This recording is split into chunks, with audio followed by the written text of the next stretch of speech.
You're listening to Abra's Money 3.0 show, your guide to the future of all things money. In today's episode, we're going to learn about stablecoins. What are they? How do they work? And why are they important? To help us break down this topic, we have Abra's CEO and founder Bill Barhydt in conversation with Rafael Cosman, the co-founder and head of engineering for TrustToken. TrustToken is the creator of TrueUSD, a price-stable cryptocurrency backed one-to-one with the US dollar.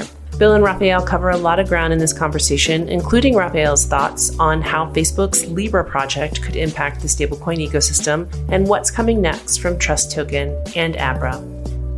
This podcast is powered by BlockWorks Group. For access to premier digital asset conferences and in-depth podcast content, visit them at blockworksgroup.io. Before jumping in, remember, the information presented in this podcast is provided for informational purposes only and should not be used or construed as an offer to sell or a solicitation of an offer to buy any of the financial assets discussed. Any opinions expressed herein are subject to change. Neither Abra nor any of the participants in this podcast make any representation as to the suitability or appropriateness of these financial assets for individual investors. And with that out of the way, on to the show. Hello, everyone. Bill Barhydt here. Welcome to another episode of Abra's Money 3.0. I am particularly excited about today's episode.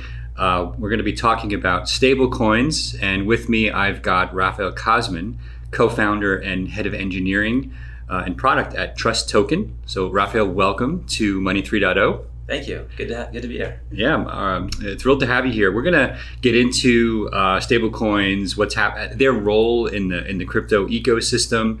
I also want to talk about, we're going to talk about TrueUSD, which is your first product, and I understand you've got some new products coming out, which we'll get into.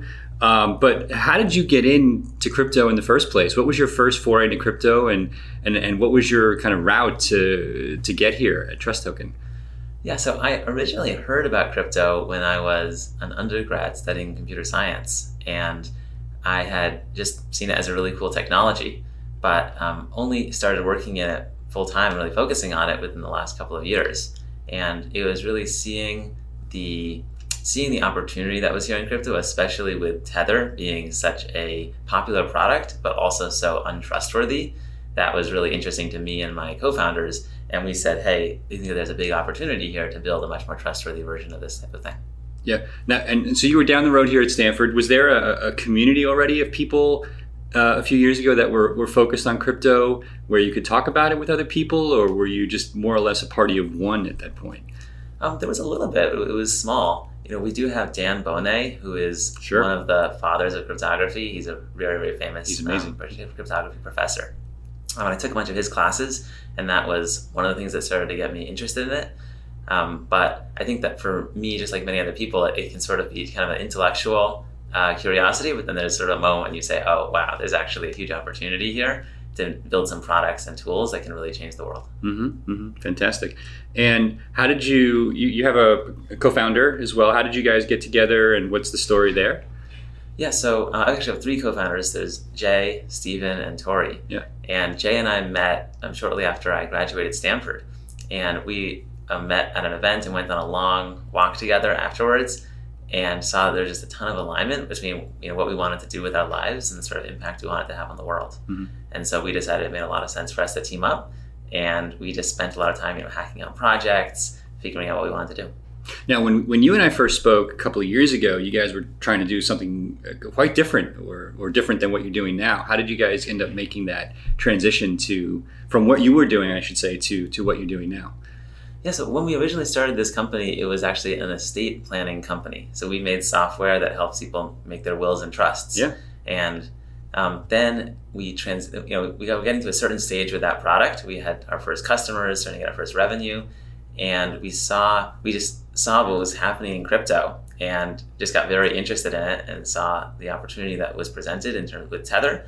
And we said, hey, estate planning, we think it can work and it could be a very good company, good product for us to build, but we think this is a bigger opportunity. Sure. So, by the way, I don't know if you saw this. I don't remember who the company was, but I saw this product on Twitter, somebody talking about it a couple of weeks ago, where they basically deal with what happens with your Bitcoin when you die. Yeah. Right. So I guess that would have been a little bit of a mashup between what you were doing before and what you're doing now. I mean, I hadn't really thought much about it, but it makes a lot of sense, right? I mean, private key management when you die is clearly an issue, problem. Yeah, it is. It is. I think we were in a somewhat unique position of because of the company we were building. We were two sort of tech guys, but our first hire was actually an attorney, Michael, who's still on our team today. Okay. And so we had a combination of tech experience, but also legal experience. And when we were looking at crypto, we thought that gave us a very unique lens. And some of these products like tokenized assets, where you have you're connecting, let's say, fiat currencies to the blockchain, it really does require both a lot of technological expertise and also legal expertise to pull those off well. Gotcha. So why the transition to stablecoins, and talk about where you are in that now? I mean, you're live, obviously, and where you are as a company. Yeah. Yeah. So it was we were looking at what are the in crypto, there's a lot of hype. I think everyone sees that. There's a ton of hype. Absolutely. And it comes in waves.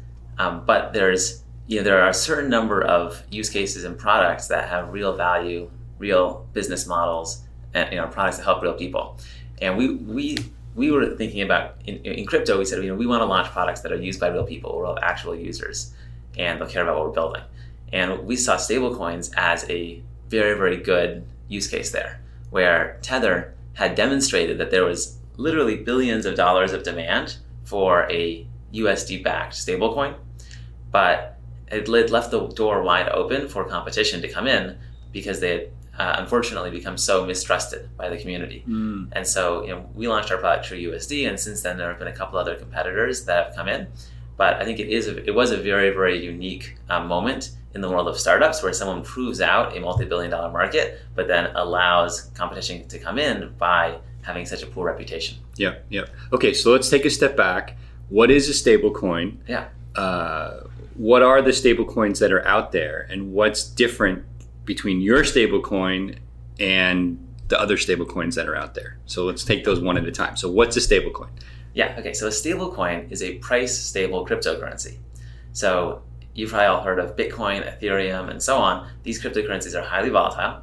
They can be worth, $10,000 one day, $5,000 the next day, and that makes them very exciting for speculators and people that want to invest in them and potentially have large upside. But it makes them a lot less useful for many other applications, like if you're a business and you want to pay your employees, or you're a customer and you're trying to check out from the supermarket. Some of these cryptocurrencies like Bitcoin and Ethereum are less attractive for those types of use cases because they could be worth 5% or 30% less in a very short period of time, given how volatile they are. So stablecoins they eliminate that problem, but they still keep a lot of the advantages that cryptocurrencies have in terms of secure and fast transactions with anyone, anywhere in the world, 24/7. And that's very difficult to do with the alternative, the kind of payment methods that we have today, like sending bank wires. So that's what stablecoins are. And there are several different models for how to build stablecoins. So there are fiat-backed stablecoins like our product TrueUSD, where for every TrueUSD that's in circulation, there is $1 that's sitting in a bank account. And you can at any time take your TrueUSD and redeem it for the $1, or you can send in dollars and get TrueUSD. So it's 1-for-1 fungible with US dollars. Then there are stablecoins that are backed by crypto assets. And so DAI is the most famous one of these. Mm-hmm. And DAI is actually backed by Ethereum that is locked up in a smart contract. And because Ethereum is volatile, it has to be over collateralized. So there might be 150 or 200% the amount of Ethereum that sitting in that smart contract. In case Ethereum goes down, that way the DAI will still be backed. And then there are what are called purely algorithmic stablecoins, where there aren't any assets, fiat assets or crypto assets that are directly backing the tokens. And that model, some folks have designed things like that, but there aren't any coins of that type that have a large market cap today. Yep. And how do you, your name is TrustToken as a company. Yep. How do you instill trust in the users who are taking it on faith, if they're not technical, that if I have $100 worth of TrueUSD in my wallet, that there really is $100 somewhere backing that? Yeah, so that's a place that we've invested very heavily. And so some of the things that we've done that some of the other asset-backed stablecoins have yet to do, not only do we get monthly attestations of the funds that back TrueUSD, but we actually have a top 50 accounting firm that does a real-time reporting where they plug into our banks directly and they show online real-time 24/7 that the number of dollars in those accounts matches the number of true USD tokens in circulation. So that's something that any token holder can check anytime. So in other words, I'm effectively looking online if I want to at a real-time quasi-audited, I don't know if that's the right phrase, or certainly certified third-party accounting firm based overview of what's in the bank versus what's in circulation from a crypto token perspective. Yep, that's exactly right. We can't technically use the term audit yet. I think it's missing certain criteria, but we're working on it. We'd like to get to that point. I see. Okay, and from a compliance perspective or legal perspective, what are you? Are you a money transmitter? What is your legal status as a company? Yeah, so our company is a money services business registered here in the United States. And one of the, from a compliance perspective, we do have a responsibility to do a full KYC check on everyone that purchases and redeems True USD. So no one can go from True USD to fiat or vice versa unless we've checked that they are legit, they're not a money launderer or a terrorist or anything like that. Yep. And then we also work with the banking partners, and they're the ones that hold all the US dollars and touch the fiat. We actually don't touch any of the fiat. We do that all through third-party banking partners, and that's part of what adds trust to the system, that there's that sort of separation of responsibilities between our company and the trust companies and banks that hold the funds. And do you have to be a money services business in all the countries you operate, or can you do that just via your US money service business? Because I assume you have customers all over the world, right? Yeah, so just via our U.S. money services business. Yeah, that's fantastic. So now I also understand you have multiple currencies now. Besides, in addition to True USD, you have True, I think, pounds, True Hong Kong dollars, Canadian dollars, if I have that right. That's right. Yeah. So since launching True USD, we've got 4 other currencies we've launched: True British Pound, True Canadian Dollar, True Australian Dollar, and True Hong Kong Dollar. And we think that those products, we think that they're quite useful in the same way that True USD is useful, where, just like how True USD allows anyone, anywhere in the world to transact US dollars 24/7 and almost instantly and almost free. We're now expanding that to basically have multi-currency support, where we can put a full multi-currency account in the pocket of every person on the planet and say, you can transact in any of these currencies with anyone else 24/7 with minimal fees. And the online overview of what's the bank balance is for those Hong Kong dollars is there to see, just like the US dollar balance. It's no different. Is that true? So for those additional accounts, we have the monthly attestations, but we're still working on getting the real-time reporting set up. It is a little bit more difficult because we're working with different banking partners for those, and we launched them more recently, but that is something we're aiming to add in the future. I see. So those banks would be outside the US effectively because they're not US currencies, or they're at least different banks? Some of them are inside the US, some of them are outside the US. I see. Very interesting. Okay. And talk about the technology architecture. If I have a wallet, or if I'm holding managing private keys, what am I getting technically when I'm holding True USD? Yeah, so True USD is an ERC20 token. Yep. And so for folks that aren't familiar with ERC20 tokens, they're a type of token that's built on top of Ethereum. You can think of Ethereum as being like a decentralized computer, and you can write all kinds of programs on this computer that will run in a trustless way. And an ERC20 token is a particular type of program where it's a very simple program. It's basically just keeping track of everyone's balances of this thing that we call True USD. And if you've got a balance of 100 True USD, then you can transfer some to another person just by calling the smart contract, signing a transaction, and saying that you want to make that transfer. And so what you're holding, if you hold True USD, is it's literally just a balance in that smart contract, which says Bill Barhydt has 50 True USD, Rafael has 20 True USD, and that number in that smart contract, that is what True USD is. Gotcha. And do you know how many people are holding True tokens today, True USD or otherwise, other currencies? Well, yes and no. So the number of wallets that are on chain, that we can view. Sure. And that's usually in the thousands or tens of thousands. It fluctuates up and down. But there is a lot of information that's off chain that we can't see. So for example, an exchange like Binance, right. They're holding huge amounts of True USD, and then that's held in one single hot wallet or a hot wallet on a cold wallet. And they could have thousands or tens or hundreds of thousands of users that are holding this TrueUSD, and there's no way for an external party to be able to see how many users are using TrueUSD. Do you have a guesstimate as to how many, if you would include the exchanges, how many people that might be? We've got some guesstimates, but there are wide error bounds. So I don't know if there's anything that we could say with confidence on that side. And what is the dollar volume of tokens in circulation today? Well, okay, so market cap is very well defined and easy to measure, and TrueUSD has a market cap of around 182 million. Okay. But one of the issues with volume is that volume is very easy to fake, and so unfortunately, it is the case that most volume in crypto across all markets, most volume is actually fake. Sure. And you can look at certain exchanges that have very strong reputations, and it's more like that their volume is real, but there are a lot of exchanges that have fake volume. And so the reported volume on CoinMarketCap for TrueUSD is oftentimes in the $200 million or so over 24 hours, but that does fluctuate a lot. And we do think that a lot of that may be fake volume, and that's the case across crypto, that there are many exchanges that are sort of incentivized to report fake volume. Sure. And when you say fake volume, that's transaction volume as opposed to just the number of the dollar value of true tokens in circulation, which you can't fake because those are mapped one-to-one with dollars. So if I was to go to the website right now and look up the dollar volume of TrueUSD, what number would I see, or close to what number would I see? Yeah, so TrueUSD, the actual market cap today is 182 million. Gotcha. That's what you can see on CoinMarketCap. That's very reliable.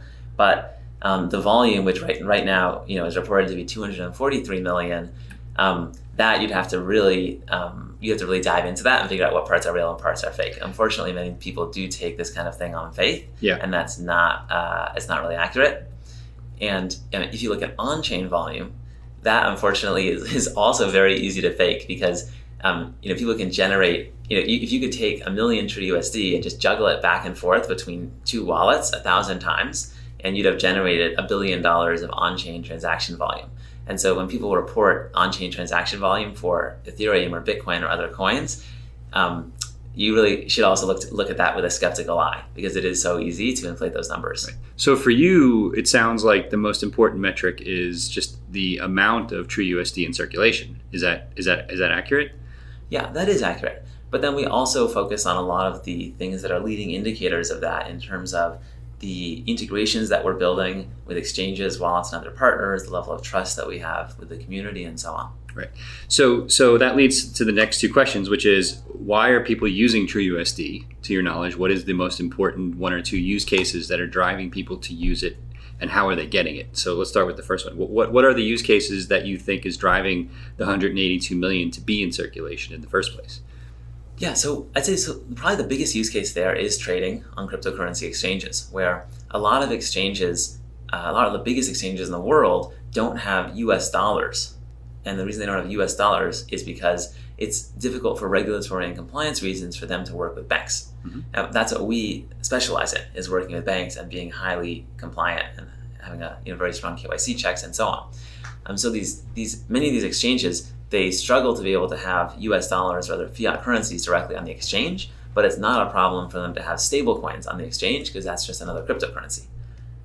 And so, historically, the way that the cryptocurrency ecosystem worked is that there were a small number of exchanges, like let's say Coinbase, that did have fiat. They had US dollars. And they would act as the on-ramp for people to get money into crypto. And then there were a lot of exchanges that were just crypto only, and people would trade back and forth on these crypto only exchanges. But the world is somewhat shifting now, where rather than these exchanges being the gateways for bringing money into crypto, stablecoins are taking on that role. And the reason that makes more sense and is helpful for people is because you can put your money into a stablecoin, and that stablecoin can be listed on all kinds of different exchanges, whether or not those exchanges can support fiat directly. And so then once you have your money in that tokenized form, like TrueUSD, then you can move it around easily anywhere. Right, makes perfect sense. And that's obviously how large exchanges like Binance work, where there is no fiat on-ramp or off-ramp from the banking system. They're 100% stablecoin based if you're holding fiat on their system, or stablecoin based fiat, I guess is more accurate. That's right. And so that is actually that today it's more common than not that you have the exchanges do not have their own fiat but are doing that through stablecoins. Right. Now there are several stablecoins that they support. and all the exchanges support. Why are people using TrueUSD when they're using it versus a Tether or another form of stablecoin? Yeah, that's a good question. So today, I'd say there's 4 main stablecoins on the market with significant market cap. So there's Tether, USDC, Paxos, and TrueUSD. There's also DAI, which is a bit smaller, and that's the one that's crypto-backed. It's backed by Ethereum rather than fiat. But for these 4 large fiat-backed stablecoins, I think Tether is by far the largest. It's got about $4 billion of market cap, and the other ones are in the hundreds of millions. So they're a whole order of magnitude smaller. And the primary thing that makes people not want to use Tether is that they do have somewhat of a poor reputation these days in the space. And that's because of some of the stuff that has happened in terms of them being subpoenaed by the federal government and subpoenaed by the New York regulators, losing a lot of their banking relationships, getting hacked, a lot of issues that they've been facing that have really challenged their trust with the community. Yeah. So if you put Tether aside then and you talk about the other 3, yourself and Paxos and USDC, which I think is Circle and, if I remember right, and Coinbase, is that? Yeah. How do you feel that you differentiate yourselves, like that group of kind of core competitors? Yeah, so those 2 products are pretty similar, and many people don't know which one that they want to choose. The thing that we're focusing on the most in order to differentiate TrueUSD is building deeper integrations with the wallets, exchanges, and other apps that we work with. And so, we as a company have developed 2 main strengths. One is compliance, and the other one is fiat on-ramp. And when we look at across the ecosystem, these 2 problems are problems that almost every exchange and most wallets face at some point. Sure. And so what we're working on is providing a solution to them where we can provide a really seamless process for getting KYC'd and on-ramping fiat. That is, you as an exchange, you could list our token TrueUSD, and that would give people the ability to move fiat onto your exchange through TrueUSD. But it's not the kind of seamless experience that, let's say, a Coinbase customer would have. And through a deeper integration with exchanges and wallets, we think that we can create that kind of deeper, seamless experience, even with companies that might have difficulty being able to get those banking relationships and so on themselves. Gotcha. And so let's segue that into the on-ramps and off-ramps, right? So how are people getting TrueUSD today? Yeah, so we offer TrueUSD through our app. So if you go to app.trusttoken.com, you can create an account. You go through our KYC process, and then you can send in, let's say, a $10,000 wire, you get 10,000 TrueUSD. Send in 10,000 TrueUSD, you get a $10,000 wire. Can I do that in any country in the world? Not quite any country. There are certain countries that are on the OFAC list. Sure. The U.S. has sanctions against So I can't do it if I'm in Iran or North Korea or Sudan or something like that. That's right. Yeah. That's right. Yeah. But other than that, anyone anywhere in the world is able to purchase and redeem TrueUSD. And that's all bank wire-based rails. That's all bank wire-based today. Yeah. Although we are working right now on adding additional payment methods. Okay. And then, but that's sort of that's like the one and only place where TrueUSD is actually created or redeemed. That's like the original source of every TrueUSD. Every TrueUSD came through that app at some point.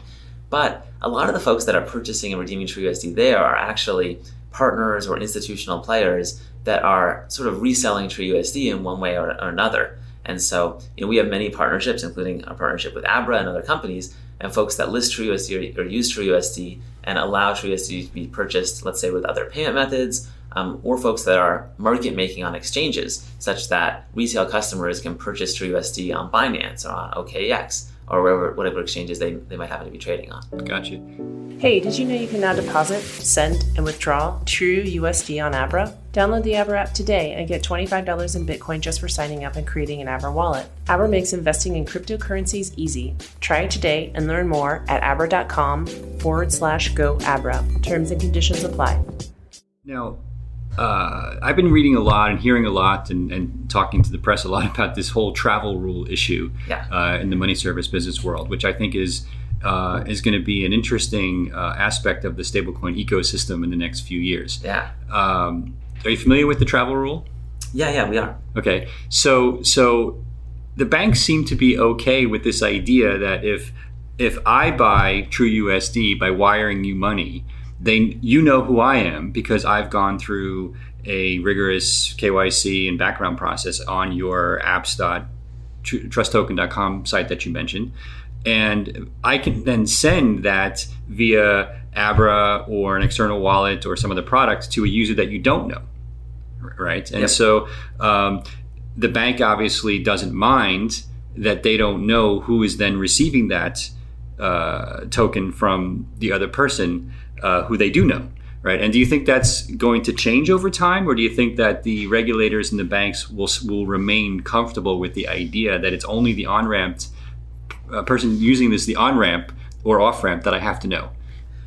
Okay, so let's dive into the travel rule. So the travel rule, what it specifically is saying is that a digital asset service provider, like let's say an exchange. Well, the travel rule itself is general money service business regulation, which precedes crypto, right? I mean, the travel rule has been around since basically the Patriot Act. Yeah. Now we're talking about the application of the travel rule explicitly to crypto, right? Which is slightly different. Yeah. So the FATF, the Financial Action Task Force, has recently released guidance saying the travel rule does apply to crypto, right, and they've provided some guidelines onto exactly how it applies to crypto. Yeah. And what they said is basically if I'm an exchange and you're an exchange, and someone is, let's say, transfers money from my exchange to your exchange, that I have to send along a little piece of information, with some of that user's KYC data. And this is something that banks do today, and it's pretty straightforward and well known how this is done in the conventional finance world. But in crypto, there's still a lot of open questions of how will that information actually be transferred, and how do you make sure that you're not violating someone's privacy and so on when you're doing that. Yep. So it is something that we've thought a bunch about. There isn't right now a single solution that is we see a lot of cryptocurrency companies adopting, and so I think over the next 6 months or so we're going to be seeing various solutions roll out. It is something that we're very interested in or thinking about, but I don't think that there's a single solution yet today. Yeah. Now, if I realize this isn't your core business, but just as an aside, if I actually take Bitcoin from, let's say, Coinbase and send it to Abra, and then take that money from Abra and send it to a cold wallet or an offline wallet on my hard disk that's not on an exchange, and then take that and send it via an on-chain transaction to another wallet, and then send that to another exchange, there's no way that the last exchange can know that the money started at Abra or Coinbase. There's simply no physical way to know, or guaranteed to know. And just so it seems to me that this is going to be a big uphill challenge to even be able to comply in a lot of ways. I don't think it's actually quite as bad of a situation as that, because my understanding of the guidance that FATF has put forward is that this information, this certain amount of KYC data, it has to be transferred if someone's sending money from, let's say, one exchange to another, and one digital asset service provider to another digital asset service provider. But if you take some funds off of an exchange and you put it onto, let's say, a hardware wallet that you control, and then you let's say from there you send it to a friend, or you send it to another exchange, or whatever you want to do with it. At that point, there isn't any KYC data that has to be sent. That's my understanding of. That's my understanding as well. So I think that we don't have to solve that. I think that problem of how would you get the KYC data to travel with the funds, even if it goes into, let's say, hardware, I don't think we need to solve that. I think it really is just transfers between digital asset service providers. Yeah, I think my point is less that it's a problem. There's no technical problem to be solved. It's just the whole point of what they think the travel rule is and how it should apply to crypto is mostly untenable, because when you overlay what they want to do with the scenarios I'm describing, you end up with a whole bunch of data that's completely useless because all of the scenarios in between of where the money could be or go or whatever, they can't account for. And so I'm just questioning whether or not it's even useful at all at some level. I mean, we're not here to make regulation, of course, but it just seems like there's other things that they could be spending their time on that are more useful than just the movement of crypto between exchanges. But who knows? So my understanding is you've got a new product coming out as well. You want to talk a little bit about that? Yeah, that's right. So we've been, over the last year or so, we've been having a lot of companies come to us and ask us about supporting them with a deeper integration around either compliance, fiat on-ramp, or both. And so we've been thinking about that and come to the realization that it really is, these two problems of compliance and fiat on-ramp are really problems that almost every crypto company faces at some point, whether they're an exchange or a wallet or many others.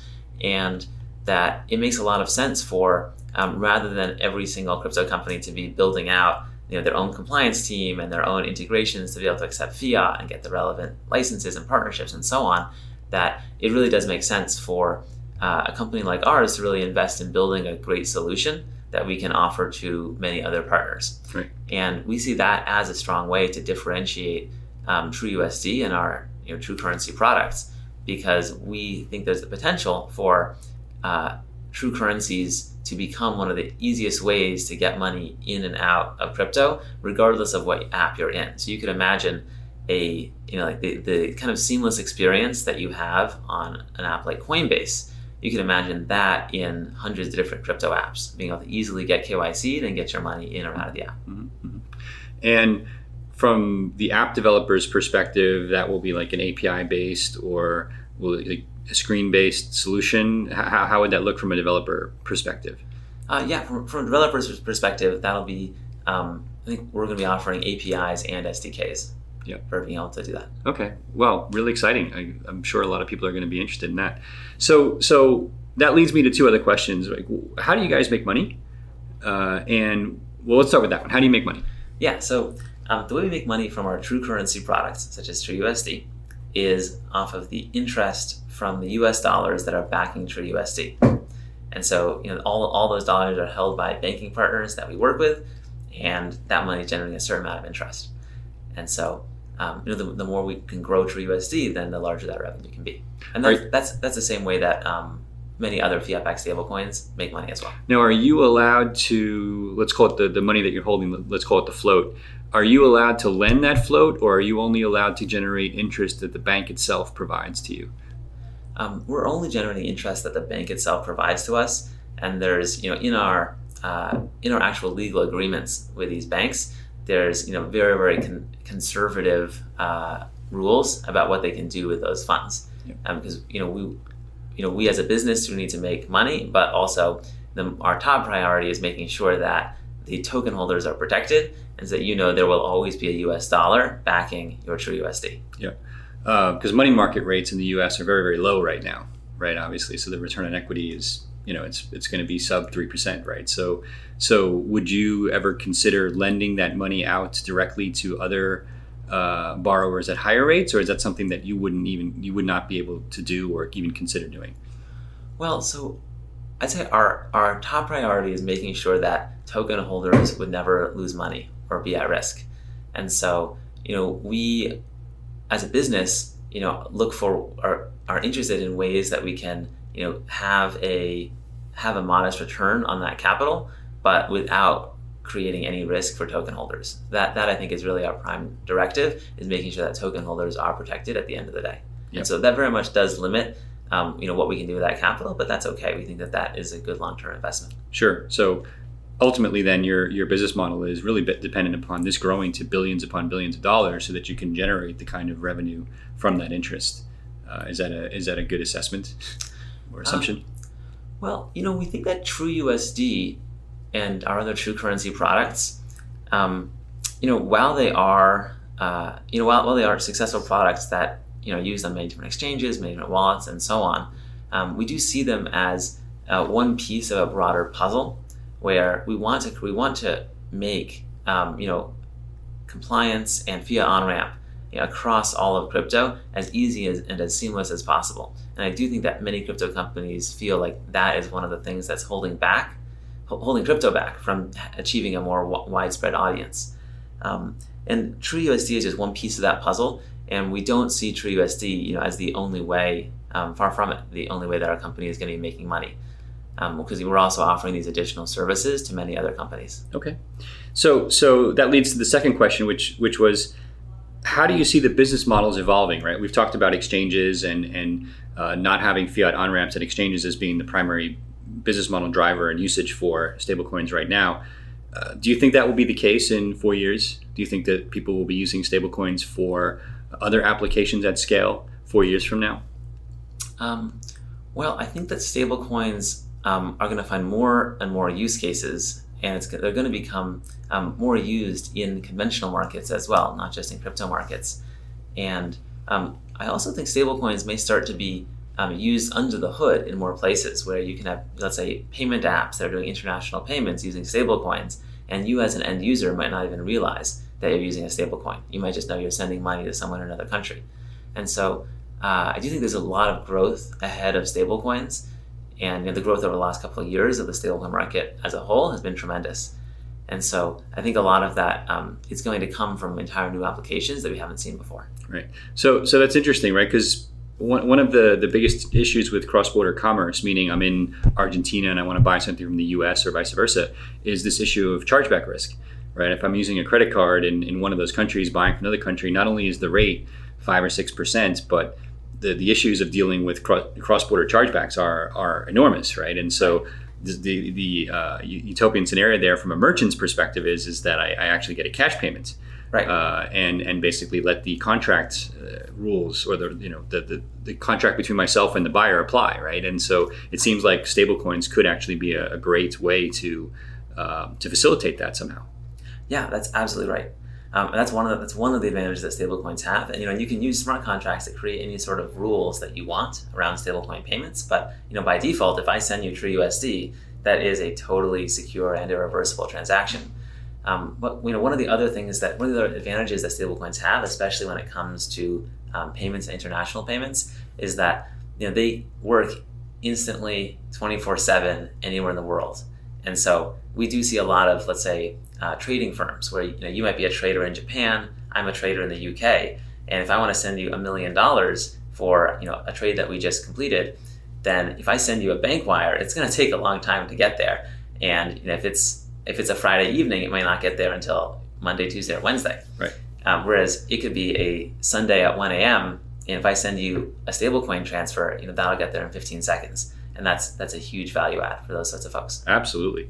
So how does this relate to what Libra and Facebook and the whole Libra Association, Libra Wallet, to what they're trying to do? It seems like they are trying to create that person-to-person and person-to-merchant stablecoin model that is integrated into Facebook's merchant service, WhatsApp, Instagram, everywhere, right? I mean, are they going to get this done?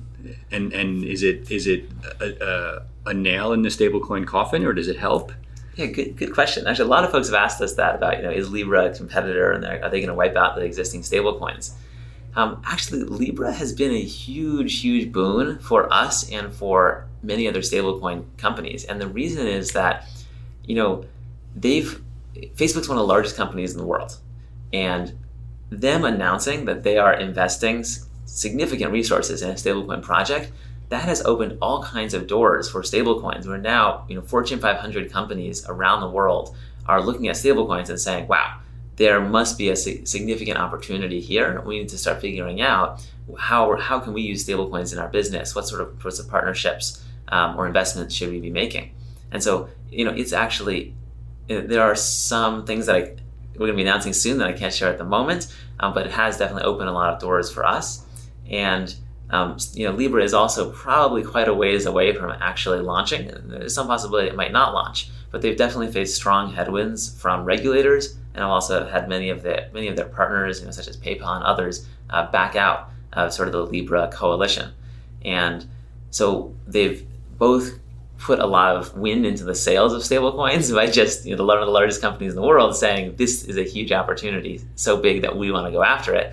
But it probably will be a while before they actually present any real competition. But let's talk for a second about why they're doing Libra the way they're doing it. I mean, they obviously could have done it the way you're doing it, which is to build an ERC20 or Ethereum-based token where they're simply holding a pot of dollars or a pot of euros or both. Like they could have a Libra dollar, a Libra euro, a Libra yen, Libra peso, et cetera, et cetera. But instead, they chose not only to create a basket, but more importantly, to not use Ethereum and basically create their own blockchain. Now, I believe the reason that they're doing that is that they know that they have 1 billion users across all of these services. And if they were all to basically start using ERC20 based stablecoins, it would be a disaster because the Ethereum network couldn't handle the load, and transaction fees would skyrocket to where they were when CryptoKitties were popular and Bitcoin was at 20,000. And so I'm curious to get your perspective on that and how that relates to what you guys will have to do over time to get to those other use cases in a scalable way. Yeah, so I hope that we do have some of those problems. I guess, first of all, touching on the currency side, their decision to make it a token that's backed by a basket of currencies, we think that is somewhat antithetical to the real power that cryptocurrencies and smart contracts provide. We see it as we're putting out building blocks that many other folks can use, True USD and True British Pound and True Hong Kong Dollar. And then, any developer in the world today could write a smart contract that is a basket. And you could say, I'm going to do 50% this one, 50% this one, or you could have it change over Abra time. does that. We do that in everything. So I actually think that's an easy problem to fix. I think that was a mistake. I think internally there's, my impression from what they've said publicly, I don't have any inside info, is that they are moving in the direction of recognizing that mistake. So my point is this is still the same, which is whether they have multiple baskets, which are one is dollars, one is euros, or they mash them up together, the point is the same, right? They don't trust Bitcoin and Ethereum to scale, and therefore they need their own system. Is that correct when you think about it in the context of Facebook's numbers and the number of users versus where we are in our shared ecosystem of exchanges and wallets and et cetera, et cetera? Well, so I do see those as two separate issues. Sure. And so on the currency one, I do think that the model of producing individual currencies and then allowing the ecosystem to develop around those and create various baskets, I think that is a better model. And I think Facebook folks might see that. But I think they will get there eventually, because I think they're creating unnecessary political discussions that don't add any value to either the consumer or to their day in general, right? So I think they'll punt on that soon enough. But then it really becomes the other issue, which is more about architecture and which platform do I develop on? Yeah, so on the architecture side, that's a place where, True USD is actually, it's not just an ERC20 token. We recently added support for Binance Chain. Mm-hmm. And so True USD is also a BEP2 token. And Binance Chain has different trade-offs than Ethereum. It's got much faster block times, around 1 second instead of 15 seconds. Mm-hmm. And that means that if you wanted to, let's say, buy a cup of coffee at Starbucks, that using the Binance Chain instead of the Ethereum token might be a good choice. And as we watch the blockchain ecosystem developing, and we see different winners and losers coming out, we can definitely add support for TrueUSD to other blockchains, or even potentially build our own blockchain down the road. It is something that we've considered, but we wouldn't want to build that unless we felt confident that it would be used and that it would be genuinely useful to our users. But when the time comes, that's not something that we would hesitate to do. Yeah. So the bottom line is if Bitcoin, when Bitcoin goes to 50,000 and Ethereum comes along for the ride, sure, and we have the next crypto kitty craze or whatever the equivalent is, you're not afraid that you guys won't be able to scale person-to-person transactions with crazy gas fees or mining fees or whatever the equivalent is?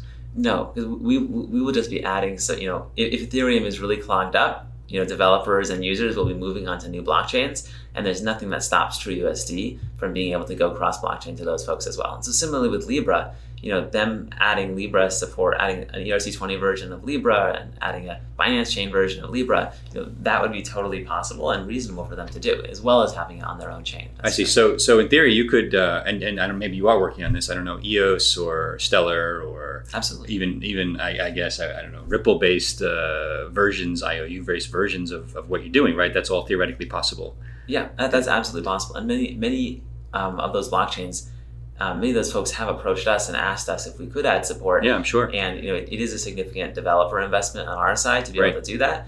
But it's something that we're interested in doing over time as we can see which blockchains end up getting the most use and which ones don't. Is there one protocol you're particularly excited about that isn't getting a lot of use today? I'm curious.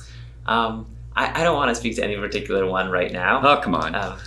I think having our stablecoin across a variety of protocols, ones that focus more on decentralization, like Ethereum, or ones that focus more on speed. I think having across a variety that have chosen different trade-offs. Yeah. I think that's really the best model for a token. Right, I agree with that. But if you were developing TrueUSD from scratch today, would you do it the way you've done it? Yeah. Okay. Yeah, I think that we would. I think that if we had billions and billions of users, we might be moving forward building our own chain. Yeah. I can see that happening much sooner. But given the level of usage that we have right now, I think that the blockchains that we're on are serving us well. Gotcha. How many employees at TrustToken? 23 right now. Cool. And we're in your office in San Francisco. All here in San Fran? We've got a couple folks that are remote, and we're actually right now opening up an Ireland office. Oh, right on. Okay. And we just think it's helpful to be able to hire quality talent across multiple jurisdictions. Absolutely. And you guys are venture capital backed? Yep. Yeah. How much have you announced in terms of raising so far? Or how much have you raised? We've raised about $30 million. Great. Fantastic. Is there anything else our audience should know about TrustToken or TrueUSD? I'd say if you're interested in our products, feel free to go to TrustToken.com and you can learn more about them and you can purchase them. A lot of folks don't know just how easy it is to purchase and redeem stablecoins. And if you're a trader or you're a fund manager or whatever work you do inside of crypto, true currencies can definitely, very likely be helpful. Fantastic. Well, Abra users, you can also deposit TrueUSD into the Abra app now. So if you're in one of the 100 plus countries that our user base supports, I'm assuming many of them, you can now go to the TrueUSD website, sign up to be able to wire money in there, and then deposit the money directly into Abra. And there's dozens of currencies you can buy and sell using TrueUSD in our platform now. So we're particularly excited about that. So well done to you guys for doing that and making such a cool feature available for our users. Thank you. It's been great working with your team as well. Yeah, thank you very much. So let's stop there. I think this has been a fantastic discussion. Thank you so much for the time. So it's Rafael Cosman, co-founder and head of engineering and product at TrustToken.